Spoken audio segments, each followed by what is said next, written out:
Hello, good morning. In 1962, when John F. Kennedy visited the NASA Space Center, he met a gentleman outside. He didn't know who it was then.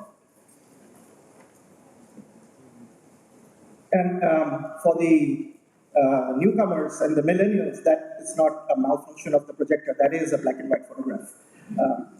And he asked him, "What do you do here?" And he replied, "Mr. President, I'm helping the man on the moon." Fast forward 50 years today, and you can see the statistics of the Apollo 11 mission. 400,000 technologists, $150 billion in today's currency, 8 years turnaround. And then when you move forward, and they took 8 years, on July 20th, the rocket landed on the moon. Team Indus. Have you all heard about the Lunar Guru project, right? There are 5 finalists. There's a team from the US, there's a team from Japan, a team from Israel, there's an international team, and a team from India. And you can see the difference between what happened 48 years ago and what is happening today, and the deadline for the launch is 2017. 100 people, less than 3 years, and just $35 million. Not many of you would have heard about Vinay Bhardwaj, and those of you are here tomorrow evening, you'll get a chance to meet him. Sticking with the theme of space, launches, rockets, and satellites, he has just built, and in fact, just a few hours ago at 5:30 a.m. Eastern Time from Florida, his satellite, which can fit on your hand, it's a 3D printed carbon satellite, is going to be launched. We then have Tarun Amarnath, and none of you would have heard about him. He's a bright graduate from the Valley. He's an intern at Stanford University. And he's written an algorithm that works on brain scans of multimodal images for a schizophrenic brain. Now, the image of a schizophrenic brain and a normal brain, which is drug inebriated, is very difficult to find out. And the success rate, the doctors use their judgment, they look at the scans, they look at the x-rays, and it's almost less than 50%. The program that he has written, which has been downloaded by almost 1,000 data scientists around the world, and it's available on Microsoft's Cortana website, improves that accuracy to 80%. Moving on, Raymond Wang, another under 20-year-old. He has invented a device that works with aircrafts when you're in an aircraft. Apparently, because of mixing of air and the circulation of the air, any passenger inhales 3 times the other passenger's germs or pathogens or whatever is there. And he is solving that issue. So if we look at the technological innovation that has taken place at warp speed, and we can look at some of these, 34 billion devices will be made by 2020, as far as mHealth is concerned. Autonomous driving, rideshare, as well as ADAS systems are almost going to take over the world. Blockchain and bitcoins on the financial side, and last and not least on the consumer side. So over time, we are all going to be surrounded by technologies, and these are the 4 major verticals: inventions, dollars, technologies. All of this is getting pumped into these 4 big industries, and you can see health, you can see transportation and industrial, you can look at financial and banking, and look at consumer and home. And even today, if you look at the initiatives by our Prime Minister, look at the Digital India Initiative, the Smart Initiative, Aadhaar, all of this takes into account how technology is going to get all-pervasive. And you can see some of the players in this tech, that are there today. And all of us have heard about the tech mafia, right?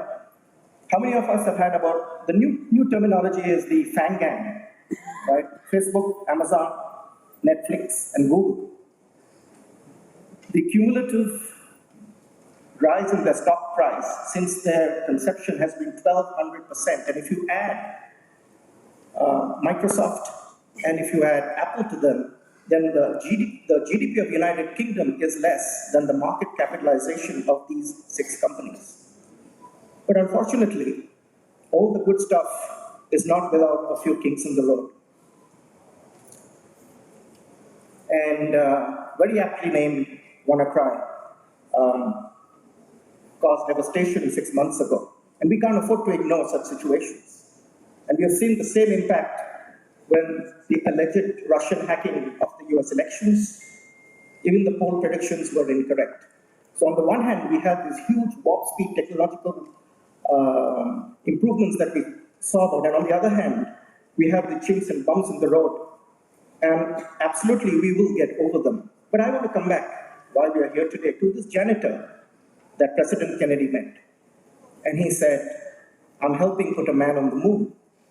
And we are here in Confluence today, and the thought I would like to leave each one of you who are involved in the technology field is, how many men or women can all of us put together? That was just one person that helped put a man on the moon. As we go back to our workplaces, how many men and women can we put together on the moon, all of us together in Confluence? Without further ado, let me get into introduction of the speakers tonight. And as Vaibhav said, the star-studded speaker list we have today. We're very fortunate. On an opening keynote towards the New World Order, we have Pari Natarajan and Dominic Cheruti. Dominic is the chairman and CEO of Altron. As most of you know, Altron is the world's largest product engineering company. Bonjour, bienvenue. Moving on, we have 3 keynotes. Sorry, let me just get my paperwork together here. Sriram Rajamani, Managing Director of Microsoft India. He's going to talk about the omnipresence of AI solutions. And then we have Ari Stublitzer from the CME Group, Effect on Data on the Global Economy. And lastly, we have, and not least, we have Sanjay Dhawan, who's going to talk about the autonomous car. Welcome, Sriram, Ari, and Sanjay. We then have another keynote by Manoj Davane from Ericsson, and he's going to talk about the effect of communications on the enterprise systems. Then we have a very exciting panel. We have Surya, Deepak, Sar, Anita, and the moderator of this panel is our co-founder, Vijay Swaminathan. And they're going to talk about leadership issues, and no better person than Vijay to talk about leadership. So you'll see a mix of panels about innovation, about leadership, and about culture. This is followed by a fireside chat by Ravi Gururaj and Jaspreet Bindra, and they're going to talk about innovation and warp speed. And Praveen Bharada, who's our partner and runs our digital practice global, is going to host this panel. We then have a panel, Reinventing Relevance. And Vamsi, who is another co-founder of Zinnov, is going to host Dr. Alok Nagde and Dr. Sumit Sood. Welcome, Sumit. Welcome, Alok. And that brings to an end the morning sessions. We move on to the, we have lunch and we move on to the afternoon tracks. And without getting into each one of the details, the first track that we have is on culture and leadership. As you can see that leadership to harness the power of innovation, creating a culture that's ever ready, and redefining the low and middle management large companies. We have always believed that culture is extremely important and leadership to drive innovation, to drive growth.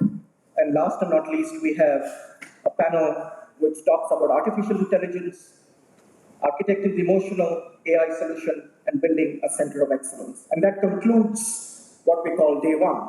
But it won't be just for me to end this session without, again, recognizing all our sponsors, without whom this event would not have possible. A big hand to our sponsors.